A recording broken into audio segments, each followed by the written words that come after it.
So hi, I know many people in this room, but not everyone. So let me say I'm Raffaella Borasi. I'm the dean here at the Warner School of Education.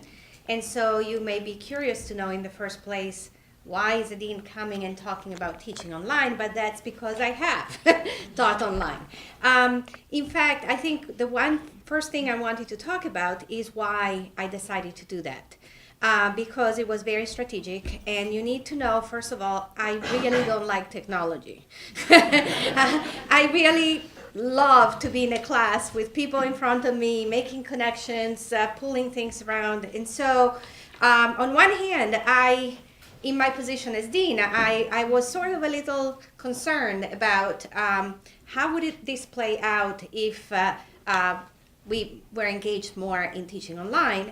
And being in a school of education, I also felt, though, that we could not ignore that teaching online and learning online is increasingly important. And I felt that we had a responsibility to actually figure out how can you do it well. Whether it was the best way to teach or not, I felt that we needed to figure out how can you best teach online, what are the affordances, the things that are good, what are the limitations, and then take a role in actually helping other people to make the best of the situation. So my background, besides being a dean, having been a dean for a long time, is actually about teacher education. So I started as a mathematics educator, teaching people who wanted to become math teachers, and then expanded that more generally to what is involved in preparing high quality teachers. And so, as you can imagine, that really fitted very well with what I just said, that I wanted to figure out how can we make the best of online teaching, and how can we then prepare, though, teachers to take advantage of that. The other thing that I'm also very passionate about is educational innovations. Often I think of it in the terms of entrepreneurship within education. And so, again, as part of our strategic plan in 2013, what I thought was that this had to become one of the key elements of the Warner School, that we would position ourselves to be a place where people could come and learn about how to make the best use of online teaching. So I believe on leading by example, and particularly in this case, because of my avoidance of technology, I thought it would be important that I would be one of the first people who did teach a full online course. And at the same time, I also knew my limitation, and so I thought it would be important for me to partner with someone who had the technology background I did not do. And so I worked with Dave Miller to design one of the very, very first courses fully online at the Warner School, which is Entrepreneurial Skills for Educators. That's a course that, again, I designed several years before as a typical course, face-to-face. But we thought we could try to teach it in the summer in a 6-week period, which is also a compressed period. And one big thing for us was that by that time we had the possibility to use Blackboard Collaborate. So there was a possibility to have a once-a-week synchronous session that for me was really important for bridging how I was thinking about teaching and the online world. But also, again, one of the reasons I picked this course was because it has a lot of intense long-term projects. And so I thought that that kind of experience could be a really interesting one to translate in online. I should have said that, again, my approach to teaching is very constructivist. So I really am interested in always eliciting people's knowledge, try to build on it, try to get opportunities for people to exchange what they know and construct knowledge together, which is probably one of the ways that, again, I was more hesitant about thinking about online, was that I had more the image. Of course, I can see how you can have a video instead of a lecture, but how can you actually have the conversations, the activities that I was used to do face-to-face? So another reason I chose Entrepreneurial Skills for Educators was more with my hat as dean. I wanted to have a course that would be an elective open to all Warner students, so that actually we would have this opportunity open to as many students as possible. The second course that we started developing almost at the same time, and given what I've just said, you may say, what? You are going to teach a course on teaching online and you're just learning to do it? In part, again, I think my background in teaching teachers made me feel that a lot of the things you want to do when you want to have someone who particularly has not had a traditional education degree, that having them to think about teaching, it's not too different if you are online or not. I also thought that actually people may come and because they realized they wanted to teach online, but actually there were a lot of things that were important to talk about that is plain good teaching. And I kept thinking of Eric in my head saying, a course is a course. Good teaching is good teaching. And definitely, I had that as a belief. And having taught the entrepreneurial skills for educators first, really convinced me that that was the case. That there are clearly things that are different in the two contexts, but the most important and fundamental things about good teaching are there in both situations. We chose to do the online teaching and learning course as a hybrid course because, again, the idea was to really entice, if you want, as many people as possible to explore the idea of teaching online. And so I felt that doing that totally online would be a bit intimidating. And the course being hybrid online, it really it's constructed purposefully so that people can be eased into experiencing as students what does it mean to do to work online and then move to take on teacher roles. So my experiences teaching, particularly in entrepreneurial skill for educators, is what I use to talk about the lesson learned. And again, I have to say, I was really surprised at the end of that course about how connected I was able to be with the students, how much I learned about each of them individually because of the written work that they were producing as well as the interactions we had synchronously online.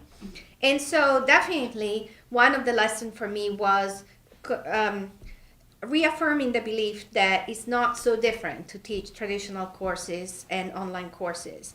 And especially if it is hybrid, then actually I really feel often you have the best of both worlds because you can think about what are the things that really can benefit from the synchronous situation, from the unique opportunity to be there sitting together and being able to interact face to face. And what is it that instead people can do better if they have the time, they have more extended time, they can choose when to do it, they can look at resources that may be different for different people. And so again, I think that that was a big lesson.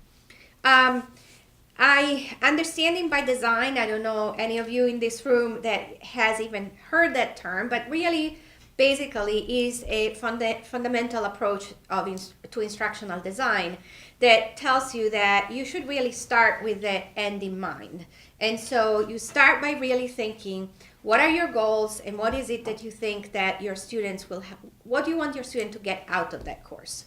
Then you think about assessment because you want to know how would you know that they have got that. And then finally you think about the activities that would allow the students to get to demonstrate the goals that you want. So that's why it's called sometimes backward design. And again, that's an approach that we use a lot in education, but I feel that when you try to design an online course or an online module, it's even more powerful because in online you have less room for error and quick recovery. And so to really think ahead of time, the big picture, and then sort of go down to the modules and then go down to what activity particularly you want the students to do was very useful. And actually this year for the first time I even developed a template that I used myself again, lead by example, but then I used with a class where Alex is and maybe a few other people. And I feel again that actually was very helpful. One other thing I wanted to mention is that when we think of designing a course or developing a course, we almost always think of the planning. It's almost like, What are the module, what are the activity, what are the assessment. It's almost like the skeleton of the course. But I think it's also important that you think about the teaching practices that need to actually give the body to that. And what I mean for that is, and when you are online, some of those teaching practices are different. Some may seem very mundane, but they're really important. For example, how do you give directions? When you work online, there is a lot of independent work. And if you want it to be meaningful and challenging, it's not something you can often just say, read this. You need to be a lot more explicit and purposeful in the direction you give for any reading material as well as activities that you want to do with that. Others are more sophisticated, like how do you use online to elicit again students' prior knowledge, and how can you build on that? How can you use online as a way to actually make it easier for students to share work with each other? Whether you want to have peer reviews or group work or whatever, but online actually gives you an opportunity you don't have face-to-face for everyone to display their work. How are you going to do that? How are you going to take advantage of that? Vice versa, online is not as conducive to interaction, so you need to be more purposeful in thinking about how to do that. But you can do that. And so again, one of the things that we pay specific attention in the online teaching and learning course is to identify what those online teaching practices are. And they are important both in designing the course and in actually teaching the course. And finally, I wanted to point out that big value for me in particular to partner with someone who's technology savvy. I wanted to have this experience so that I could show my colleagues that yes, maybe by myself I couldn't have done it, but they, without knowledge of technology, could partner with other people, either a person like Dave or some of our students who actually oftentimes are more tech savvy than our faculty, and have partnerships like that that could be beneficial to both.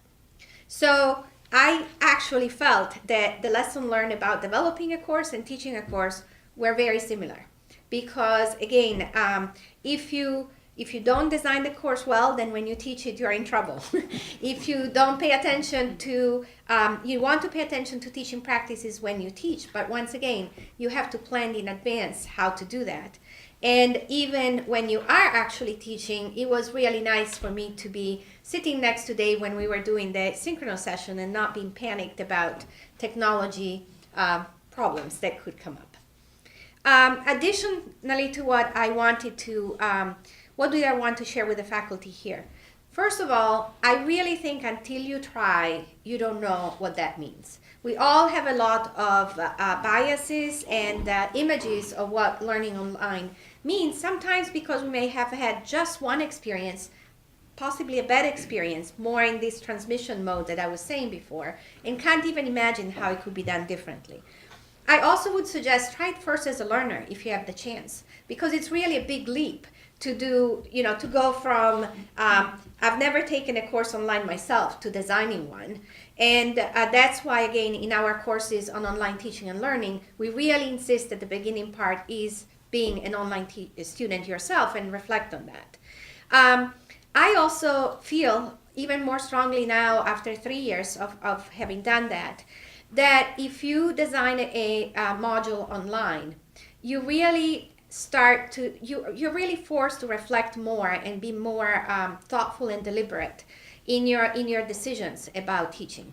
And so I believe that it's really an opportunity for improving teaching practices for everyone to put yourself in that situation, and therefore I really encourage you to do it.